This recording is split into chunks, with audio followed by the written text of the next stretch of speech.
This video is sponsored by Dice Dungeons. They've got a variety of items for your RPG accessory needs, so check out the link in the description of this video.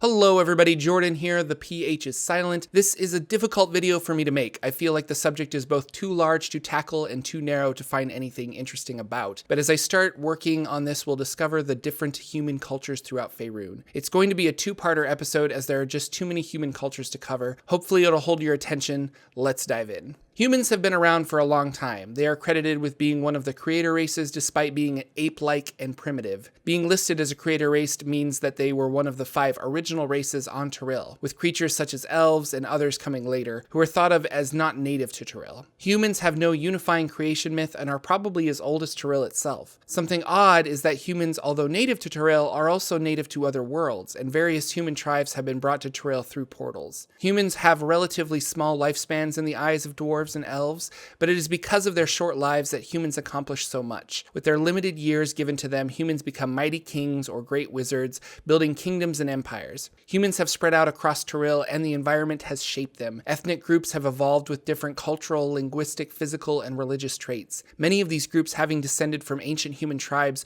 within Toril. From the Great Glacier to the jungles of Chult, humans can be found all across Faerun. Humans have a fragmented history, where the elves and dwarves seem to come from a major tribe or migration to Toril. Humans were isolated from one another. Where elves had unifying cultural heritage, humans developed their own culture separate from other humans. The earliest humans were in the shadow of more powerful races, and this kept human tribes ignorant of one another. There are 4 human ethnic groups I'd like to discuss in this video, covering the others in part 2. The Kalashite, Chondathan, Damaran, and the Aluskan. If you crack open the Sword Coast Adventurer's Guide, there are even more human ethnic groups that can be found in geographical regions across Faerun. So I'm merely scratching the surface, but these are the major human ethnic groups within the Forgotten Realms. Kalashites are native to Calimshan, the Shar, and surrounding areas. These areas, once ruled by mighty genie lords, humans have since taken over and created cities for themselves. Believing themselves to be the rightful heirs of all lands south and west of the Sea of Fallen Stars, this birthright was passed down to them by the genie lords that once ruled the land. Magic is commonplace in Kalashite culture. They truly believe they were the beginning of civilization on the Sword Coast, if not Faerun as a whole. The north was controlled by savage barbarians for the longest time. Meanwhile, Kalashites were creating cities and empires. For further information, I have videos on Calimshan, Tethyr, and which goes into the history of those regions and thus the history of the Kalashite people. Links in the description. Chondathans are hardy folk living across areas of Chondlewood, Cormyr, Dalelands, and the Moonsea. Chondathans are merchants and travel freely to settle new lands. They look to better themselves and their families with money. It is said they have conquered more land through trade and settlement than with armies. The ancestry of these people can be traced back to the 12 cities of swords in ancient Jahamdath, which was founded in negative 5,800 DR. Jahamdath was north of Chondlewood. However, the people of Jahamdath went out to conquer new lands and encroached upon the elven-ruled Nikiramith. High mages from Nikiramith unleashed a tidal wave that destroyed the 12 cities of swords and reshaped the topography into what it is known today. This occurred in negative 255 DR,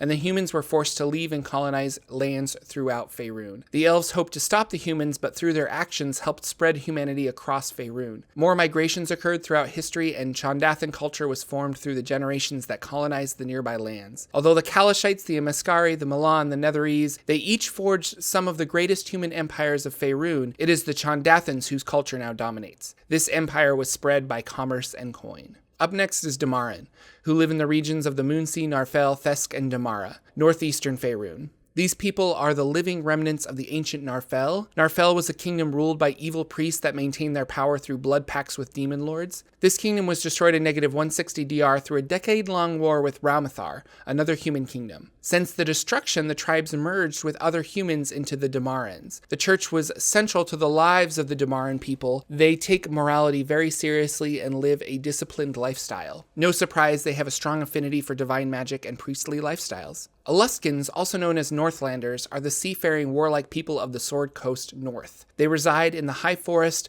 the Moonshae Isles, Waterdeep, Aluskan, and Uthgart. For many years, they have been seen as barbaric people. Many Southerners associate appreciate them on the same level as orcs. But they are a strong, robust people that farm, fish, and mine the harsh lands of the north. It's unclear when humans first settled the islands of the Trackless Sea, but it was in negative 3000 DR that Aluskans first migrated to the Sword Coast, founding the realm of Ilisk, which is where present-day Luskan stands today. Early Aluskans learned rune magic from the giants. Aluskans were barbaric and migratory, which is reflected in their lives today. Many take to the seas to explore, becoming fighters or rangers, but bards are well known too, playing important roles as lore keepers and poets, giving inspiration to Aluskan warbands. Lore keepers need supplies, and Dice Dungeons has your RPG accessories. Fancy metal dice, you love it, you want some, but you also want 10% off your order, then check out today's sponsor for their amazing dice collection and use the code Jordan with a PH in the middle for 10% off your order. They've got some great polymer dice sets too for a more traditional feel with swirl color designs,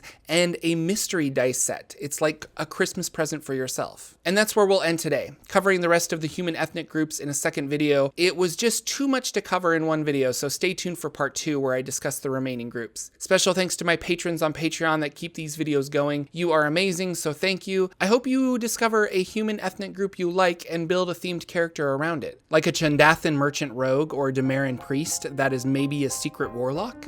Thanks for watching, everyone. Thanks for sharing these videos with your gaming group, and I will see you next Wednesday for part 2.